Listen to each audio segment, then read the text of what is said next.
नमस्कार दोस्तों, आज हमारे बीच में डॉक्टर विशाल मिश्रा हैं। इनको हमने इनवाइट किया है। जैसे हमारे कुछ स्टूडेंट्स होते हैं, उनकी कुछ क्वेरीज होती हैं और कुछ 12th का पढ़ाई कर रहे हैं, कुछ यूपीएससी की तैयारी कर रहे हैं, सबकी अलग-अलग क्वेरीज हैं। तो आज हम मोस्टली बात करेंगे कन्वेंशनल जॉब अपॉर्चुनिटीज़ की। एक हम दूसरा वीडियो भी बनाएंगे जिसमें अनकन्वेंशनल जॉब अपॉर्चुनिटीज़ की बात करेंगे। कन्वेंशनल में जैसे कि जानते हैं सरकारी नौकरी, बैंकिंग, जर्नलिज्म जो हमने ट्रेडिशनली देखा हुआ है, वो सब आते हैं। अनकन्वेंशनल में आजकल बहुत से प्रोस्पेक्ट खुल रहे हैं, एंटरप्रेन्योरशिप के लिए लड़कियां आगे आ रही हैं। तो वो सब भी हम डिस्कस करेंगे। तो पहले हम कन्वेंशनल पे थोड़ा इनसे चर्चा कर लेते हैं। डॉक्टर बताइए। नमस्कार। आप सभी लोगों का इस चैनल के माध्यम से हार्दिक स्वागत, अभिनंदन और ख़ास तौर से युवा पीढ़ी को बहुत बहुत नमस्ते, क्योंकि आप के हाथों, आपके कंधों पर एक बहुत महती जिम्मेदारी है।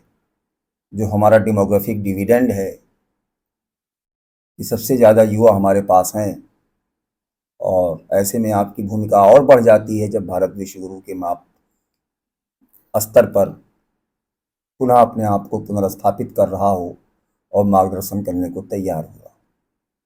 सबसे पहले करियर काउंसलिंग के सेशन में, जैसा कि आपके इस चैनल की संचालिका जी ने कहा कि कन्वेंशनल सेक्टर में कौन कौन से करियर ऑप्शंस हैं 10+2 के बाद। तो देखिए, 10+2 के बाद करियर ऑप्शंस जो कन्वेंशनल सेक्टर है, कन्वेंशनल का मतलब परंपरावादी। तो 10+2 के बाद आप ग्रेजुएशन की पढ़ाई अपनी कैरी ऑन कर सकते हैं, चाहे वो साइंस स्ट्रीम के साथ, चाहे ह्यूमैनिटीज़ के साथ। सामान्यतः जिसे आप बीए, बीएससी, बीकॉम कहते हैं। इसके अलावा यदि आप मेडिकल की फील्ड में जाना चाहते हैं तो नीट का एग्ज़ाम देते हैं, इंजीनियरिंग की फील्ड में जाना चाहते हैं तो जेई का एग्ज़ाम देते हैं। तो आप इंजीनियर और डॉक्टर बनते हैं, ये भी परंपरावादी एग्ज़ाम है। इसके अलावा यदि आप सिविल सेवा की तैयारी करना चाहते हैं, आप सिविल सेवक बनना चाहते हैं, तो आपके पास करियर ऑप्शंस है। ग्रेजुएशन कंप्लीट करने के बाद आप एग्ज़ाम दे सकते हैं। 3 चरणों में एग्ज़ाम होता है, प्रीलिम्स, मेंस और इंटरव्यू, पर्सनालिटी टेस्ट। प्रीलिम्स आपके लिए केवल और केवल क्वालिफाइंग होता है, तब आपके लिए मेंस का दरवाज़ा खुलता है। और प्रीलिम्स में आपके 2 पेपर होते हैं, सामान्य अध्ययन और सीसेट, नेगेटिव मार्किंग है। इसकी तैयारी के लिए आज ऑनलाइन का ज़माना है। शहरी वर्ग के लोग तो तैयारी करते ही करते हैं। जो ग्रामीण पृष्ठभूमि की लड़कियां हैं, उनसे भी मैं कहना चाहूँगा कि यदि आप सिविल सेवा के विकल्प के रूप में कैरियर को चुनती हैं, तो आज आप दूर दूर तक बैठे हुए ऑनलाइन क्लासेस के माध्यम से अपनी तैयारी कर सकते हैं, गाइडेंस ले सकते हैं, तमाम उपलब्ध हैं। हाँ, उसके लिए आपको, जो आपने पहले पढ़ाई की है क्लास 6 टू क्लास 12, उसके लिए एक बार दोबारा से आपको अपने एनसीईआरटी की बुक्स को पे जो धूल जम गई है उसको हटाना पड़ेगा। बट डॉक्टर विशाल मिश्रा, आपको ऐसा नहीं लगता कि लड़कियों जो कि ग्रामीण क्षेत्र से आती हैं, उनको जागरूकता तो कम है, प्लस एक्सपोजर भी कम है, प्लस अपॉर्चुनिटीज़ भी कम है। तो उनको क्या करना चाहिए? अगर उनको शुरुआत करनी है, बेसिक अवेयरनेस चाहिए, तो उसके लिए वो क्या करें? नहीं, मैं आपको यहाँ पे टोकना चाहूँगा, अवसर नहीं कम है। अवसर उतना ही है जितना शहरी परिवेश की लड़कियों को है, उतना ही ग्रामीण परिवेश की लड़कियों को है। जागरूकता की बात में थोड़ा बहुत कम अंतर हो सकता है, ऊपर नीचे। तो मैंने कहा ना कि आज सबके पास स्मार्टफोन है, डाटा सबके पास है। आप उसी स्मार्टफोन को, जो आप कंस्ट्रक्टिव वे में यूज़ कर सकते हैं, कि आपको जिस फील्ड में तैयार आगे बढ़ना है, कन्वेंशनल सेक्टर में सिविल सर्विसेज ही नहीं, आपको टीचर बनना है, आपको साइंटिस्ट बनना है, आपको बैंकिंग सेक्टर में जाना है, आपको जर्नलिज्म करना है, तो ये सब ग्रेजुएशन के बाद शुरू होते हैं। तो इसका मतलब कि आपको ग्रेजुएशन तो पहले ठीक से करना होगा।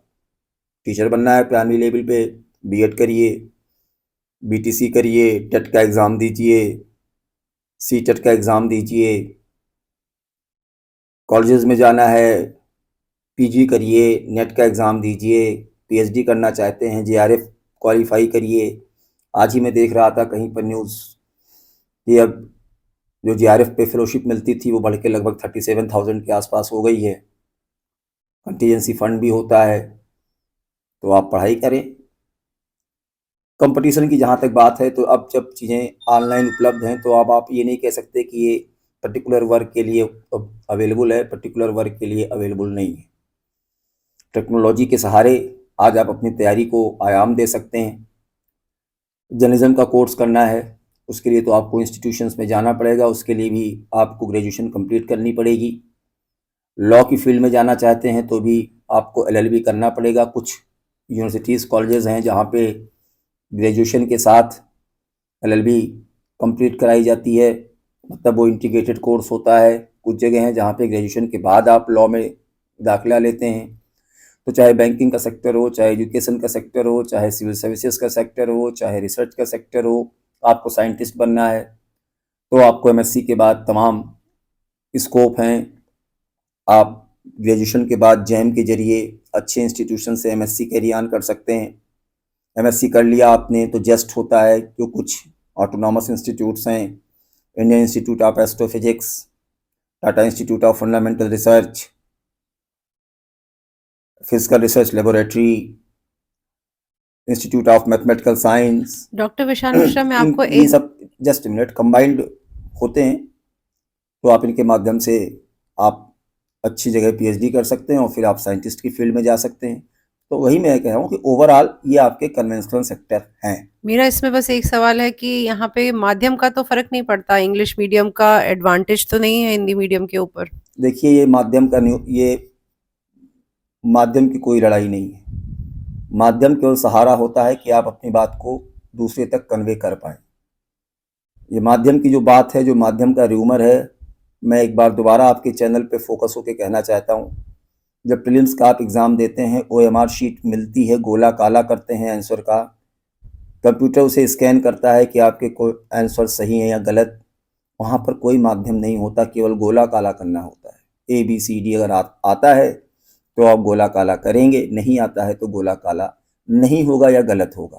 पेपर आपका हिंदी में भी होता है, पेपर आपका इंग्लिश में भी होता है, स्टडी मटेरियल अंग्रेजी में भी अवेलेबल है, हिंदी में भी अवेलेबल है, गाइडेंस हिंदी में भी अवेलेबल है, अंग्रेजी में भी अवेलेबल है। तो फिर आप मुझे बताइए यहाँ पर माध्यम का बहाना क्यों? तो इसलिए ये माध्यम की कोई लड़ाई नहीं है। दूसरा बहुत चैलेंज है कि जो कोचिंग है और बाकी गाइडेंस है वो सब बहुत एक्सपेंसिव हैं। अगर कोई ग्रामीण क्षेत्र की बच्ची ये करना चाहती है, सिविल सर्विसेज करना या कोई भी गवर्नमेंट एग्जाम देना चाहती है, तो उसके पेरेंट्स पे या माँ बाप पे इतना प्रेशर होता है, पैसे कहाँ से लाएं और तैयारी बिना पैसे के कैसे करें? नहीं, देखिए, बिना तैयारी के पैसे, दो बातें हैं।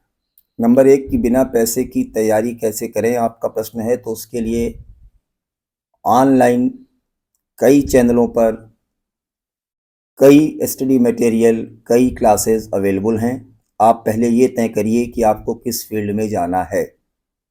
टीचिंग में जाना है तो टीचिंग के अवेलेबल हैं, मेडिकल फील्ड में जाना है, मेडिकल फील्ड पे अवेलेबल हैं। तमाम फ्री क्लासेस ऑनलाइन के माध्यम से, यूट्यूब चैनल के माध्यम से अवेलेबल हैं।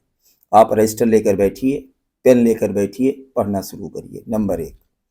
नंबर दो, बात जो आपने कहा कि फ़ीस बहुत महंगी है, तो मैं आपको यहाँ पे ये भी बताना चाहूँगा आपके माध्यम से, चैनल के माध्यम से लोगों को, कि आप देखें, सर्च करें, तो बहुत सारे इंस्टीट्यूट्स, बहुत सारी संस्थाएं बहुत मिनिमम फ़ी में कोर्सेज अवेलेबल करा रही हैं।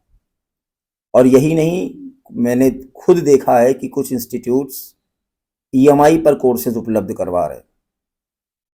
तो आज अगर देखा जाए तो ये कह देना कि पैसा बाधा है तैयारी करने में, पैसा बाधा नहीं है। और एक बात और बता दूं कि आप भारत की बेटी हैं, आप किसी से कम नहीं हैं। आपके अंदर इच्छा शक्ति है, दृढ़ इच्छा शक्ति है, तो आप उसको जरूर अपनी आकांक्षाओं को पूरा करेंगे। ज़रूरत है तो अपने अंदर एक विल पावर पैदा करने की। तबीयत से आप एक पत्थर का टुकड़ा तो उछालो, आसमान में भी छेद हो जाएगा। और गिरते हैं सहसवारे ही मैदाने जंग में। जिन्होंने तैयारी शुरू ही नहीं की, जिन्होंने पढ़ना ही नहीं शुरू किया, वो किस बात का दोष देंगे कि हमारा नहीं हुआ। आप एक बार शुरू तो करिए और उसके बाद आपके चैनल पे आप जैसा करियर काउंसलिंग उपलब्ध करवा रही हैं, अपनी समस्याएं हैं, अपने डाउट्स हैं, तो आप उनको लिख के भेजिए, आप उनको सामने लाइए, हम उससे डिस्कस करेंगे, उसके माध्यम से हम सोल्यूशन पहुंचाएंगे। तो ये तो कन्वेंशनल सोर्सेज हैं, कन्वेंशनल तरीके हैं। कुछ अनकन्वेंशनल हैं जिनकी चर्चा मैं चाहूँगा कि आप उसका एक सेपरेट पार्ट करें। उसमें तमाम स्कीम्स हैं, आप तमाम कोर्सेज हैं, गवर्नमेंट की तरफ से तमाम स्टार्टअप की सुविधाएं उपलब्ध कराई जा रही हैं। किसी भी क्षेत्र में आप कम नहीं है, ना आपकी हिस्सेदारी कम है, ना आपकी भागीदारी कम है। जरूरत है तो आपको एक दृढ़ इच्छा शक्ति के साथ, सिविल सेवा की ही बात कर लें तो आज की डेट पे 21% महिलाएं हैं, 21% महिलाएं हैं, कहाँ कब तो, और लगातार आ रही हैं। आप रिजल्ट को देखिए तो टॉप 10 में किस तरीके से जगह बना रही हैं, ये हर जगह दिख रहा है। 12th का एग्जाम हो रहा है तो टॉपर की लिस्ट में आप देखिए, मेडिकल का एग्जाम हो रहा है तो आप टॉपर की लिस्ट में देखिए।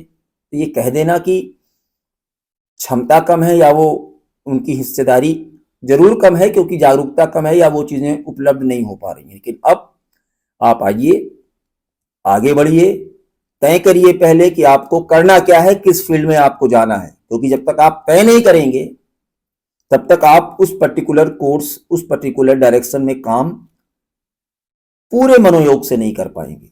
So this is my humble advice to all of you that first, whosoever are in the 12th class, if you have not decided your career, let us sit, introspect, think over it, wherever your interest is, wherever do you want to go, what type of career do you want to pursue, and then according to that start search for the guidance and start your preparation। ये मेरी आप सभी लोगों को सलाह है।